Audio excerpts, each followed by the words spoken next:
Perkenalkan, namaku Raisa. Aku baru setahun menikah dengan Mas Faisal. Aku mengenal Mas Faisal ketika kami sama-sama sedang menempuh perkuliahan di tempat yang sama dan juga satu jurusan yang sama. Kami sudah berpacaran sekitar 7 tahunan. Sampai akhirnya, ia menikahiku. Aku mau menerimanya menjadi suamiku, bukan karena memandang dia putra dari seorang pengusaha yang bergelimangan harta, tetapi memang didasari oleh perasaan yang tulus dalam hatiku setelah kami sekian lama berpacaran. Bahkan, aku pun tak pernah tahu jika latar belakang keluarganya dari orang yang berada. Saat Mas Faisal hendak meminangku, aku dikenalkan dengan orang tuanya. Pada saat itulah, baru aku mengetahui bahwa keluarganya adalah keluarga kaya raya.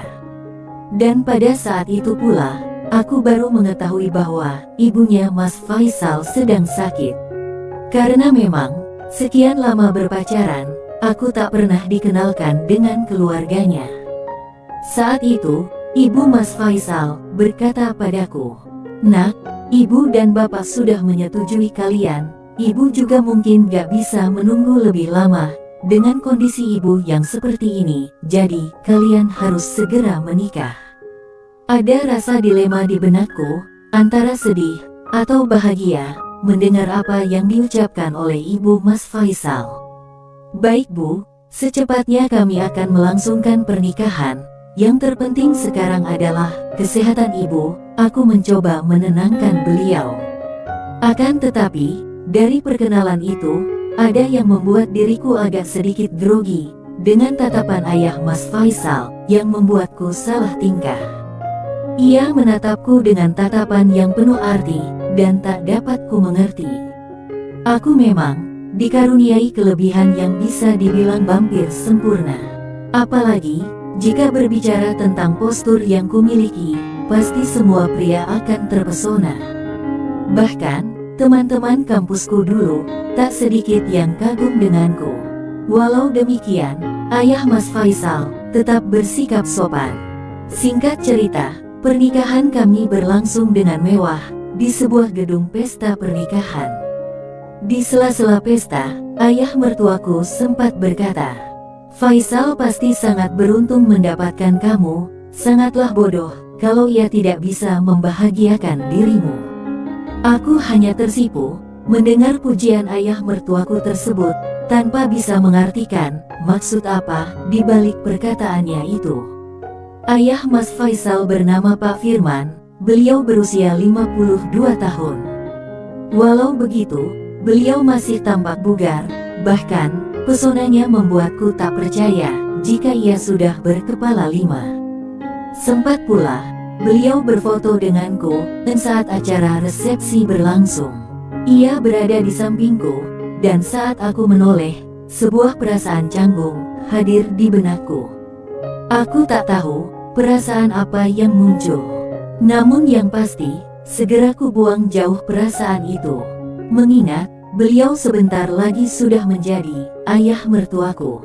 Setelah acara resepsi kami lewati, kami langsung menempati rumah baru kami. Rumah yang diberikan oleh orang tua Mas Faisal sebagai kado pernikahan kami. Malam pun tiba, seperti pengantin baru pada umumnya, pasti sudah menanti lama yang demikian itu. Namun, semuanya harus tertunda, karena aku sedang ada faktor alam bulanan. "Gak apa-apa kok Yang, kita tunggu selesainya saja." Begitulah ucapan suamiku yang tetap sabar menanti. Jujur, aku merasa sungkan pada suamiku. Aku tahu, pasti ia sangat menantikan terlalu lama akan hal itu. Tapi, dengan sabarnya, Mas Faisal mau menunggu dan mengerti keadaanku. Hari-hari berikutnya berjalan seperti biasa. Dan berselang 3 hari setelah menikah, Mas Faisal sudah mulai bekerja kembali, seperti biasanya di perusahaan ayahnya. Namun, yang paling membuatku agak merasa kecewa ialah, besok ia harus berangkat selama 2 minggu, keluar kota, untuk mendatangi kolega mereka. Sejujurnya, Aku tak ingin ditinggal selama itu. Lagi pula, baru 3 hari kami baru menikah, suamiku malah harus meninggalkanku, tanpa pernah melewati malam pertama, yang telah lama kami rindukan. Namun, Mas Faisal, maupun ayah mertuaku, mencoba meyakinkanku. Faisal memang harus menggantikan tugas Bapak, dan Bapak juga harus mengenalkan Faisal pada kolega baru Bapak. Ucapan beliau membuatku mengerti dan memahami tentang beratnya perpisahan dengan suamiku dalam waktu yang lama. Sebenarnya, aku merasa sedih, kenapa Mas Faisal tak pernah mengatakan hal ini sebelumnya, agar aku siap lebih dulu. Lagi pula, nanti kamu bisa main ke tempat ibu mertuamu, jika kamu butuh teman, lanjut bapak mertuaku. Kemudian, aku menyiapkan pakaian Mas Faisal, dan dia pun berpamitan pergi dengan ayahnya. Meskipun berat, aku harus melanjutkan kehidupan baru, dalam kesendirian. Terkadang, aku juga menjenguk ibu mertuaku, karena memang, rumahnya hanya berjarak 15 menit dari rumahku. Namun, karena kondisinya yang kurang sehat, ia lebih banyak di kamar, dan mau tak mau, aku harus pulang ke rumahku. Memang, ada beberapa pembantu di sana, yang merawat ibu, dan juga membereskan rumah. Tetapi, saat sore tiba, mereka pulang ke rumah masing-masing. Selama seminggu, semua berjalan tanpa ada kendala, sampai suatu ketika, saat siang hari, setelah menemani ibu mertua, aku kembali ke rumahku dengan keadaan lelah. Aku merasa gerah, apalagi, saat pagi tadi, aku sempat jogging di sekitaran komplek rumahku. Aku memutuskan untuk mandi, agar segar kembali. Karena kupikir, di rumahku memang tak ada orang, maka kubiarkan pintu terbuka.